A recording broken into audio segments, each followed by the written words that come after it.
Bonjour, je me présente, je suis Frédéric Lecharité, courtier hypothécaire.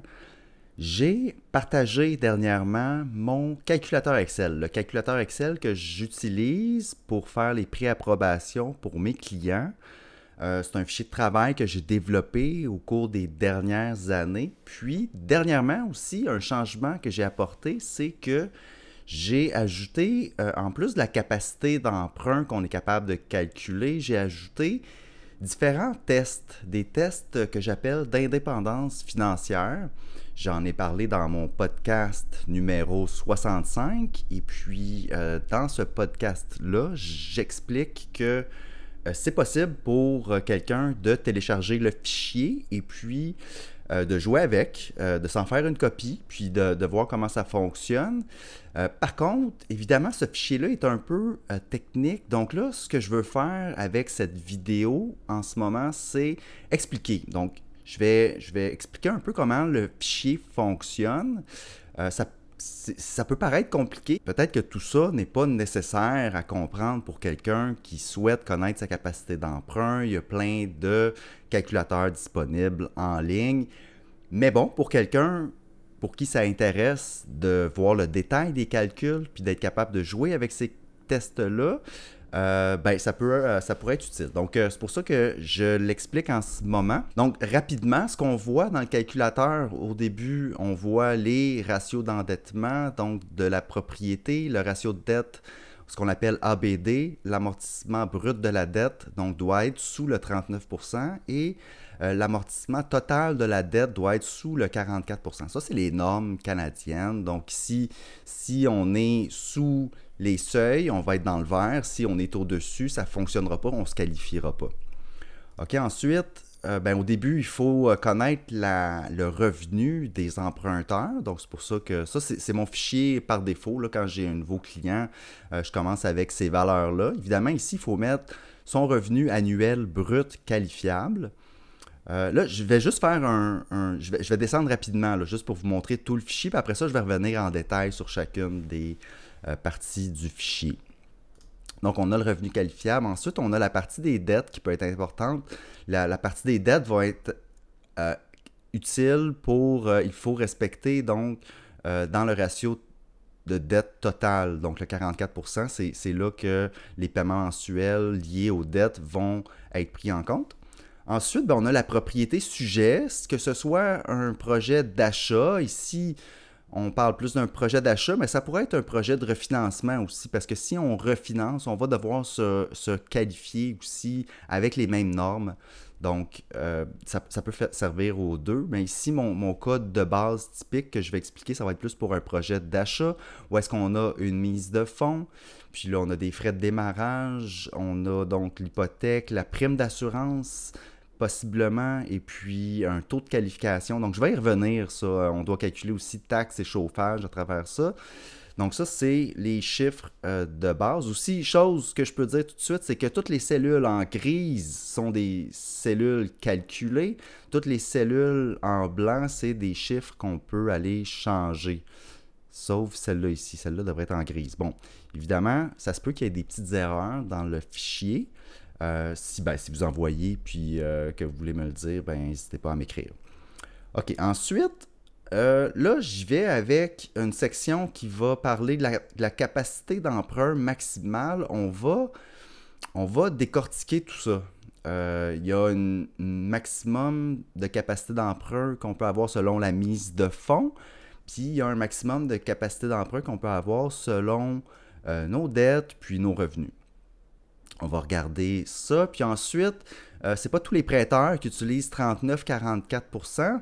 Il y a certains prêteurs qui vont être plus stricts, qui vont utiliser 28-35. Donc, on va le calculer. On va regarder aussi avec le 28-35 si on respecte l'amortissement, les ratios d'endettement. Et la fin du fichier, ça va être les fameux tests d'indépendance que j'explique en détail à mon podcast numéro 65. Test d'indépendance, donc test de dette de consommation, 3 fois les revenus, 25 fois le revenu net, 25 fois le revenu net amorti sur 15 ans. Donc, ça vous donne une idée de ce qu'il y a dans le fichier. Là, je vais aller dans je vais aller plus en détail sur comment utiliser le fichier. Donc ici, tous nos sources de revenus, là, évidemment, c'est pas évident pour quelqu'un qui n'est pas dans le domaine hypothécaire de savoir qu'est-ce qui est un revenu qualifiable.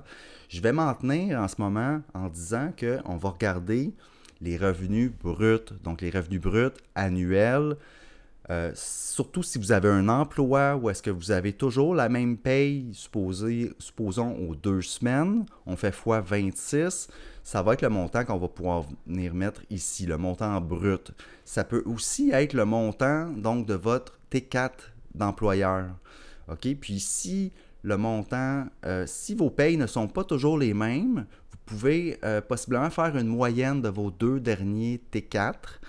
Puis vous allez voir, puis surtout si le dernier T4 est plus élevé que le précédent, on va pouvoir faire la moyenne. Si le dernier T4 est plus bas que celui d'avant, si vous avez eu une diminution de revenus dans l'année précédente, on va devoir prendre à ce moment-là le T4 de l'année précédente.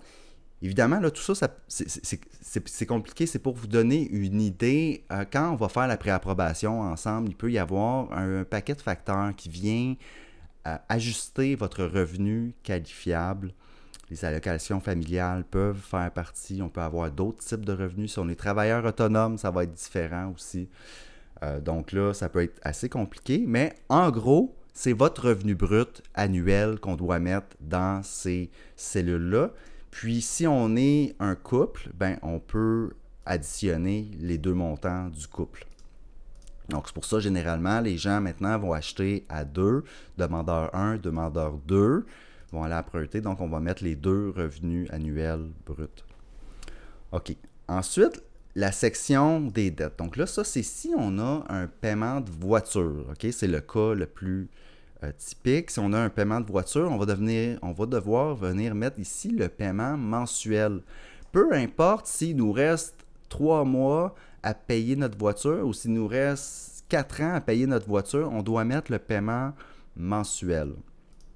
OK, si on a des soldes sur des cartes de crédit, on doit mettre un montant de 3 à 5 % du solde en paiement mensuel. Ici, on doit l'ajuster. Donc, on pourrait, par exemple, ajouter plusieurs lignes. Puis, ça viendrait ajuster notre paiement mensuel total de dette. Celui-là, ce total-là va être utilisé dans le calcul du ratio total de la dette, ici. Un prêt étudiant, même chose, on va devoir regarder le solde puis faire un pourcentage de ce solde-là. Si on a d'autres types de prêts achetés maintenant, payés plus tard, on va avoir des paiements mensuels. On va venir mettre le paiement mensuel ici. Bon, c'est toutes ici, on fonctionne plutôt en paiement mensuel pour les dettes. OK. Ensuite, pour la propriété, on va venir mettre le prix d'achat ou la valeur de la propriété. Évidemment, dans le cas d'un achat, ça va être le prix d'achat. Dans le cas d'un refinancement, à ce moment-là, ça va être probablement le prêteur qui va soit avoir déjà une évaluation par le système automatiquement ou il va envoyer un évaluateur sur place pour arriver avec une valeur. Parce que les prêteurs ne peuvent pas prêter plus de 80 % de la valeur de la propriété en conventionnel, en refinancement. Pour un achat, on peut aller jusqu'à 95 % en assuré. OK, donc là, ici, selon le prix d'achat qu'on peut modifier, selon si on met 300 000, 400 000. Là, évidemment, le cas que j'ai ici, c'est des demandeurs qui font 60 000 chaque. On est à 120 000, donc un prix d'achat qui serait peut-être raisonnable pour eux. On est plus alentour de 300 000. Mais ça fonctionne quand même si on va jusqu'à 400 000, mais on commence à être un petit peu plus serré. Vous voyez qu'on est quand même dans le vert si on le met à 400 000. Là, ici, par contre, la deuxième ligne ici calcule la mise de fonds minimale. Pour un achat de 400 000, la mise de fonds minimale serait de 20 000. Puis là, ensuite, on met la vraie mise de fonds qu'on a, donc l'argent qu'on a disponible. Donc ici, je vais juste l'ajuster pour mettre le minimum 20 000 $. Frais de démarrage, ça peut être le fun de le calculer. Ça, c'est souvent 1,5% du prix d'achat. Si on y va au minimum avec la mise de fonds, le prêteur va vouloir voir qu'on a, en plus de la mise de fonds minimum, qu'on a aussi les frais de démarrage, le frais de notaire, la taxe de mutation, la facture de la ville qui va venir pas longtemps après qu'on va avoir acheté la propriété. Donc, règle du pouce, on va utiliser 1,5%, les prêteurs vont utiliser ça. C'est pour ça que ici, je trouve ça intéressant de le mettre. Donc, ça prend au départ, quand on va acheter, évidemment, la mise de fonds, mais ça prend aussi les frais de démarrage. Il faut s'en garder un petit peu plus. Idéalement aussi, il faut avoir un fonds d'urgence, aucune dette. Bon, ça, j'en parle beaucoup dans mes podcasts de comment se préparer à acheter sa première propriété. Ici, donc, on a la prime d'assurance. Celle-là aussi devrait être calculée. Ici, je devrais le mettre en gris. La prime d'assurance. Si la mise de fonds est de 5%, ben, automatiquement, ici, la cellule va être à 4%. C'est la prime de la SCHL, Canada Guarantee. Si, supposons qu'on met 40 000 $ de mise de fonds, vous allez voir que la mise de fonds passe à 10%, donc la prime d'assurance diminue. Ben oui, plus qu'on met de mise de fonds, moins que la prime d'assurance va être élevée. Puis là, on a ici le montant du schéma 3,1% du prêt. 4% du prêt, c'est la prime d'assurance. Puis ça, c'est ajouté à l'hypothèque. Tu sais, souvent, les gens ne vont pas débourser cette prime-là à l'achat. On ne le sentira pas, il va être ajouté au prêt. Donc, s'il nous manquait 360 000 pour l'achat, mais là, plus la prime d'assurance, ça va être ajouté à l'hypothèque totale. Puis c'est là-dessus que on va calculer les paiements. Ensuite, le taux d'intérêt. Le taux d'intérêt va changer. OK? Par défaut, dans le fichier, là, j'ai mis 5%. Il faut savoir que en ce moment, d'habitude, j'ai tendance à mettre le taux le plus bas, dans le fond, qu'on peut avoir. En ce moment, c'est 5 ans. Parfois, ça va être le variable. Un 5 ans fixe pour un premier acheteur, c'est une bonne idée. C'est l'option la plus sécuritaire. C'est souvent l'option que les gens vont préférer. On va acheter notre première maison, on est un petit peu serré financièrement quand on achète notre première maison, surtout si on y va en assuré, on va avoir un gros prêt. C'est une bonne idée de ne pas prendre trop de risques avec notre taux d'intérêt. On va décider de prendre un terme de 5 ans fixe pour s'assurer que dans les 5 prochaines années, notre paiement ne va pas augmenter, que l'intérêt ne va pas augmenter.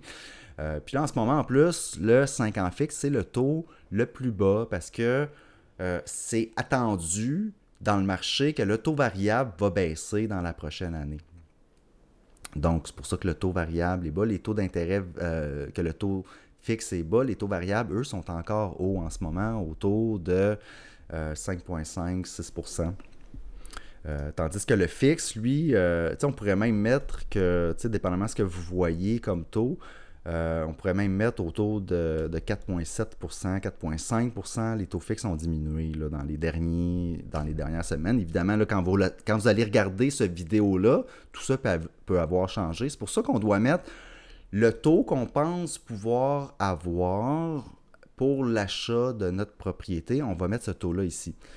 Et puis là, vous avez peut-être entendu parler pour la qualification d'un achat, d'un prêt hypothécaire, on doit maintenant, c'est dans les réglementations canadiennes, on doit utiliser un taux de qualification pour se qualifier. Hein, ça le dit, taux de qualification, qualifié. On doit utiliser le taux qu'on peut avoir plus 2%. C'est pour ça qu'ici, on utilise 2%, 6,5%.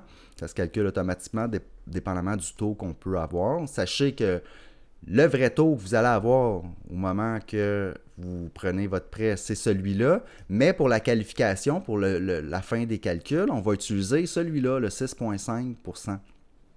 Donc, c'est pour ça qu'on se retrouve avec un paiement réel et un paiement de qualification qui sont différents. Vous voyez que le 2% fait une différence dans le paiement. Ça, ici, c'est des paiements amortis sur 25 ans par défaut. Okay? C'est l'amortissement de base par défaut au Canada. Là, il y a eu des changements dernièrement annoncés cette semaine, comme quoi que maintenant, les prêts assurés pour les premiers acheteurs, on peut aller jusqu'à 30 ans. Évidemment, tout ça, c'est dans le but de pouvoir emprunter plus.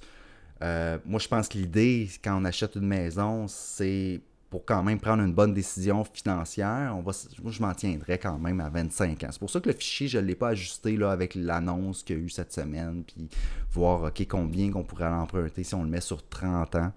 Ça peut être quelque chose qu'on peut faire, mais si on le met sur 30 ans, ça veut dire que ça va être encore plus long pour rembourser notre hypothèque. Puis mon idée, quand mes clients achètent, j'aimerais ça qu'on puisse rembourser ce prêt-là le plus rapidement possible.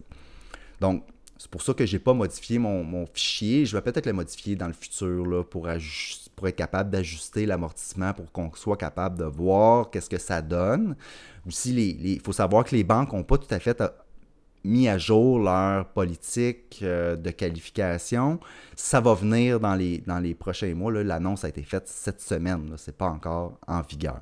Donc, tous les dossiers en ce moment de prêt hypothécaire fonctionnent encore avec un amortissement de 25 ans si on a un prêt qui est assuré, donc une mise de fonds de moins de 20 %.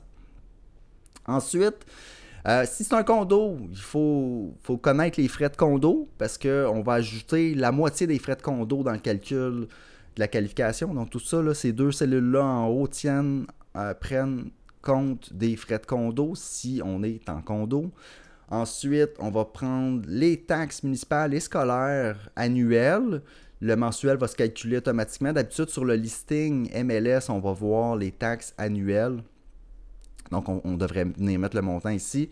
Pour le chauffage, ça dépend de la superficie. Mais en gros, là, il est à 125. Moi, je le laisserais comme ça. Si on est en condo, possible que le prêteur mette seulement 100 $ pour les frais de chauffage mensuels. Si c'est une grande maison, possible qu'on soit à 150, 175 pour les frais de chauffage.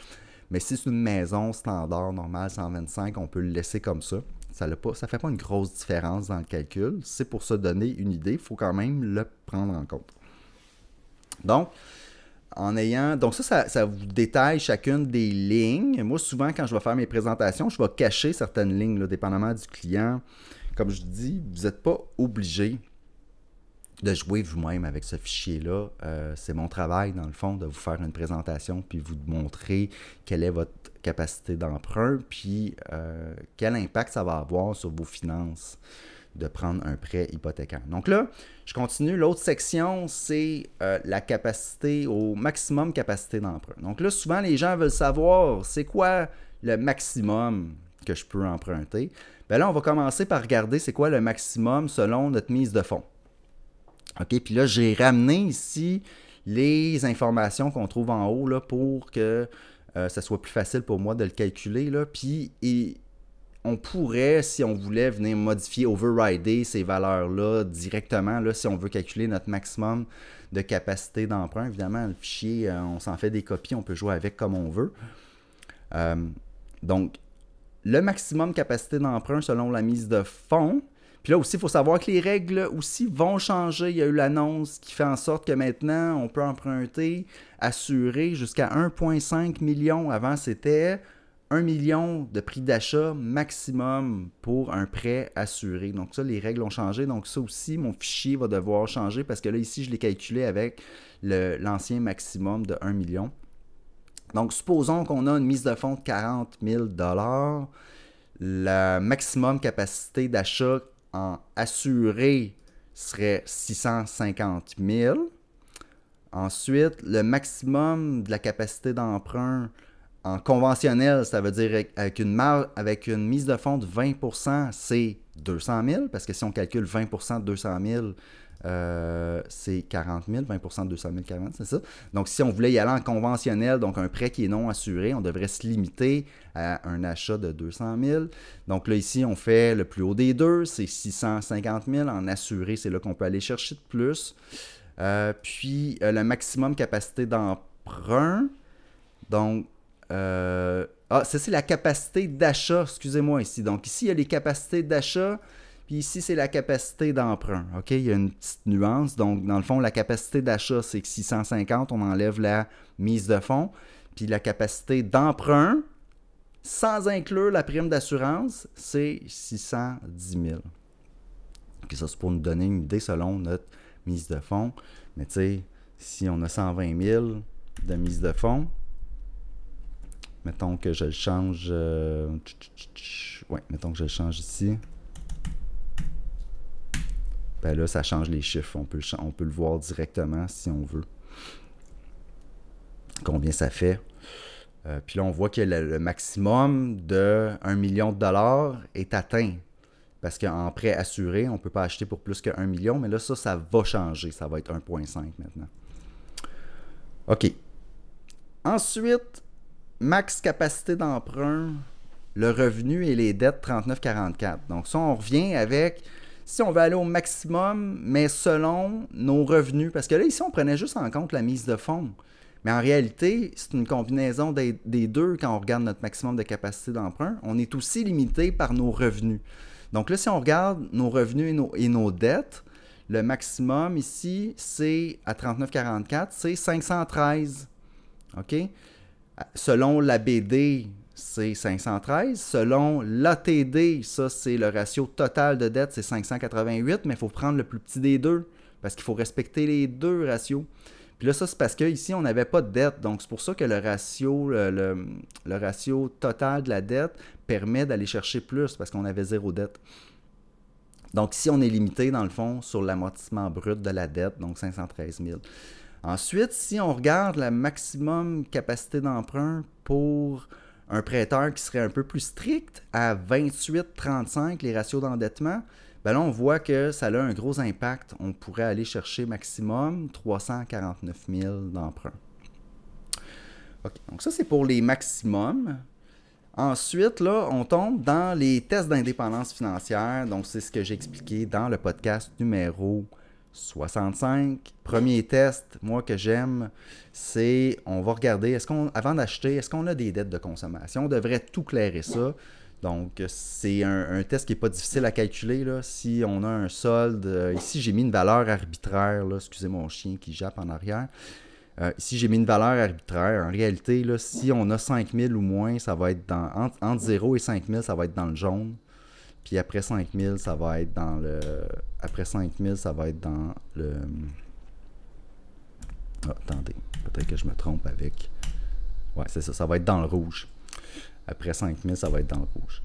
Donc, vous voyez là un peu, on regarde combien qu'on a de solde de dette. Idéalement, là, on veut clairer ça là, avant d'acheter. Là, on va commencer du bon pied notre parcours vers être propriétaire. On va se limiter seulement à avoir notre hypothèque comme dette. Puis c'est vraiment ça qui est le mieux. C'est pour ça que je trouve important de mettre ce premier test-là dans le fichier. Okay? Donc, je passe rapidement.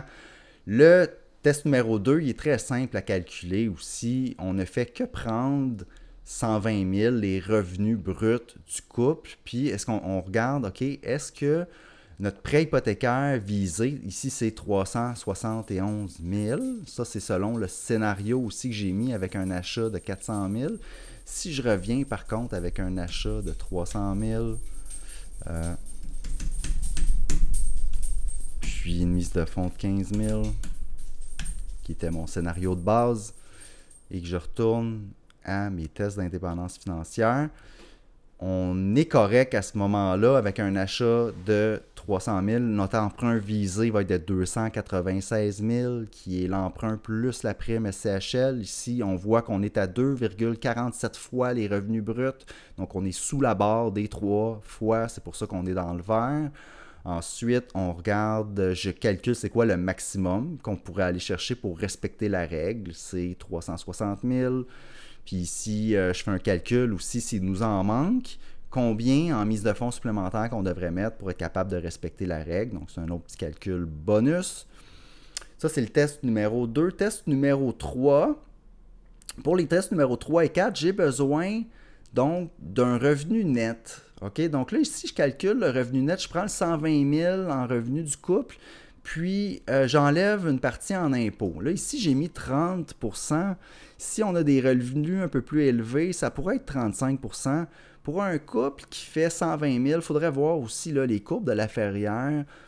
Il faut voir qu'il y a les allocations familiales aussi, si les enfants sont en bas âge, qu'on peut utiliser. Donc, possible ici que notre revenu net ce soit plus élevé, qu'on n'ait pas nécessairement 30 % d'impôt. mais pour des personnes qui vont faire quand même un bon revenu, un couple là, qui va faire entre 50 et 200 000, on va y aller à 30-35% de charges, donc RRQ, impôts à payer, puis assurance chômage, etc. Donc c'est pour ça, ici on peut jouer, là, le pourcentage, on peut le mettre. On pourrait aussi juste, en passant, aller voir dans notre compte de banque, puis voir si on a toujours les mêmes payes. On peut calculer notre revenu net après impôt, si on peut-être qu'on le connaît, ça, ce montant-là, donc on pourrait aller le mettre aussi directement. Là, j'utilise parce que je devais faire un calcul pour arriver au montant, mais bon, pour un couple qui fait 120 000, j'ai mis que le revenu net après impôt et charges serait de 84 000. OK? Puis ça ferait un revenu net qui rentre dans notre compte de banque de 7 000 $ pour le couple. OK? Parce qu'on a besoin de cette valeur-là pour calculer les 2 derniers tests. Ici, on dit que le test numéro 3, c'est 25% du revenu net. Donc, 25% de 7 000 $, c'est combien? C'est 1 750. Donc, idéalement, on voudrait que le paiement ne dépasse pas 1 750. Et puis, c'est le cas dans notre scénario en haut. Le paiement est de 1 640 et 49. Si je regarde ici le paiement, effectivement, 1640 et 49. On va prendre le paiement réel rendu là. On n'aura pas besoin de prendre le paiement de qualification. Le paiement de qualification, c'est pour savoir si on se qualifie pour le prêt, si on n'a pas atteint le maximum de notre capacité d'emprunt. Mais pour les tests d'indépendance financière, on va prendre le vrai paiement. Puis là, on voit qu'on est à 23%. Le prêt maximum hypothécaire pour respecter la règle numéro 3, ça serait de 316 000. Puis aussi, si on ne la respecte pas, ben j'ai fait les calculs. Combien de mises de fonds supplémentaires qu'on aurait besoin pour respecter la règle? Combien de revenus bruts annuels supplémentaires qu'on aurait besoin pour respecter la règle? Ici, vu qu'on la respecte, ben c'est 0. Le dernier test, qui est encore plus strict, c'est le test des 25% du revenu net, mais amorti sur 15 ans. Donc là, j'ai changé un peu le calcul. Si on prenait le scénario en haut calculé, mais qu'au lieu de l'amortir sur 25, on l'amortissait sur 15 ans, ça nous ferait un paiement de 2261. Et là, on ne respecte plus la règle du 25% des revenus nets. Et on est à 32%. Donc ici, on voit le prêt maximum pour respecter la règle, ça serait de 229 000. Puis on aurait besoin de mettre une mise de fonds supplémentaire de 67 000 ou d'avoir un revenu brut annuel supplémentaire de 35 000 pour respecter aussi cette règle-là. Donc ça, c'est, je le redis, c'est la règle de Dave Ramsey lorsqu'il permet aux gens d'aller chercher un prêt hypothécaire. C'est le seul prêt qu'il permet aux gens d'aller chercher pour leurs finances personnelles. Tout le reste, il dit non, vous n'avez pas le droit. Coupez vos cartes de crédit et puis libérez-vous de l'endettement au complet. Oui, si vous voulez acheter votre maison, oui, vous pouvez aller emprunter, mais essayez de respecter cette règle-là pour vous assurer que vous allez vous enrichir, vous allez faire augmenter votre patrimoine, puis vous allez arriver à la retraite, à l'indépendance financière et pouvoir avoir une belle vie, aller chercher vos 4 piliers de bonheur et être extrêmement généreux. Donc voilà, ça fait le tour. J'avais des... Non, je n'irai pas avec les exemples. Là. Je pourrais ajouter ici ce que ça donne si on ajoute un paiement de voiture. Si on a un paiement de Tesla à 1 000 $, là, c'est embêtant. Vous voyez qu'on ajoute quasiment... ça fonctionne encore dans le scénario qu'on vient de faire. Par contre, évidemment, le test d'indépendance financière, si on a un paiement de voiture de 1 000 $, possible que notre Tesla, je ne sais pas, moi, si on a 40 000 $ de dette ici, on ne respecte pas ça. C'est pas idéal. Notre paiement hypothécaire, lui, oui, respecte les tests numéro 2 et 3 parce qu'eux, ils prennent en compte que le prêt hypothécaire. Mais en réalité, si on a d'autres dettes, c'est pas idéal. On a beaucoup de charges, on est en danger financièrement de se retrouver dans le métro, boulot, dodo, puis de voir qu'on n'a pas beaucoup de liquidité, qu'on n'a pas beaucoup d'espace pour respirer. OK, j'arrête là. C'est la fin de ma vidéo. Puis, si vous avez des questions, n'hésitez pas à m'écrire. Idéalement, c'est des questions techniques. Puis que ça, c'est trop, c'est très compliqué. Puis que vous aimeriez avoir une vue d'ensemble pour votre situation spécifique. Prenez rendez-vous avec moi. On va faire la préapprobation ensemble. Si vraiment vous ne pensez pas acheter tout de suite, je pourrais, pendant la rencontre initiale même, vous partager ce fichier-là, puis on pourra le remplir ensemble rapidement. Puis ça peut être une alternative. Et, euh, et voilà. Sur ce, je vous souhaite donc des bons calculs, puis un bon cheminement vers l'indépendance financière. Merci.